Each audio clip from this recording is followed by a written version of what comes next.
வாழ்க்கையில எல்லாவற்றையும் இழந்து வெறுமையா இருக்கிற மாதிரி ஃபீல் பண்றீங்களா? இன்று கர்த்தர் உங்களுக்கு சொல்லுவது 1 சாமுவேல் 30:8.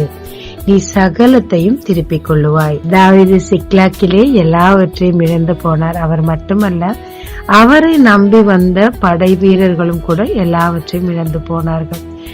என்ன ஆகும்? அவர்களே இவருக்கு விரோதமாக திரும்பிவிட்டார்கள். எல்லாம் போய்விட்டதே, இனி நான் என்ன செய்வது? என் சொற்பம் அதீனம் இவ்வளவு பெரிய நஷ்டத்தை கொண்டு விட்டதே என்று சொல்லி அவர் தேவனிடத்தில் அழுது புலம்புகிறார். அந்த நேரத்தில் அவர் கேட்ட ஆலோசனை தான், தேவரீர் எனக்கு எல்லாமே திரும்பி வேண்டும், நான் போகட்டுமா அப்படின்னு கேட்டப்ப, கர்த்தர் நீ போ, எல்லாவற்றையும் திருப்பி பெற்றுக்கொள்ளுவா என்று சொன்னார். அதே மாதிரி அவர் பின்தொடர்ந்து போன போது சகலவற்றையும் திருப்பிக் கொண்டார். தாவீது மனைவி, பிள்ளைகள், செல்வம், எல்லாவற்றை விட படை வீரர்களின் நம்பிக்கை எல்லாவற்றையுமே இழந்து போனார்.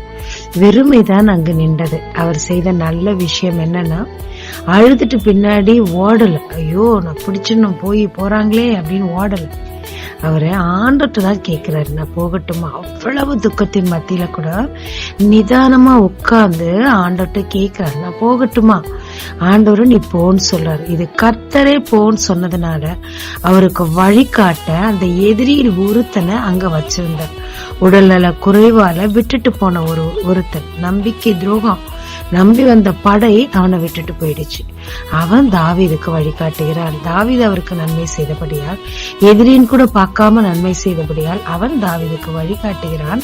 தாவீது மனைவி, பிள்ளைகள், செல்வம், தன் படை வீரர்களின் நம்பிக்கை எல்லாவற்றையுமே திருப்பி பெற்றுக்கொண்டார். ஆமாங்க, நம் மதியத்தால எதையாவது இழந்துட்டோன்னு ஹேஸ்டியா எதையாவது செய்ய போனோம்னா பிரச்சனை நிச்சயமா நமக்கு உண்டுங்க.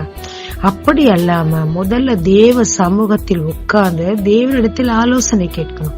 ஆண்டவரே, என்னுடைய சந்தோஷத்தை இழந்து போனேன், செல்வத்தை இழந்து போனேன், நம்பிக்கை இழந்து போனேன், எல்லாவற்றிற்கும் காரணம் என் சொற்பம் அதீனமையா.